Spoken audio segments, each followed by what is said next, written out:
In 30 years of doing business with Europe, deteriorated from a peak of 66% in the early 1980s to a low of 20 to 25% in 2007. Wednesday's conference dwells heavily on food security and the importance of small and medium enterprises to economic growth in Africa. Trade with Nigeria, EU trade with Nigeria has been persistent on. USA has been on the increase. Europe's loss has been China and India's gain. The World Bank reports that in 10 years, China's investment in Africa will eclipse Europe and America's combined interest. So is this really a good sign?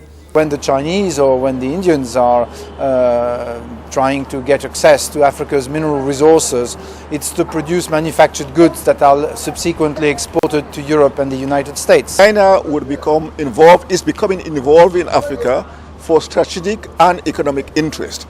The fact that you remove France and you replace it with the United States or China, it would not really fundamentally affect this reality. The question is that we know in dealing with China, we realize that there's nothing sentimental about it. The recent crisis in the Eurozone hasn't helped matters. More European Union countries are unlikely to meet the agreed 0.7% GDP quota to poor African countries.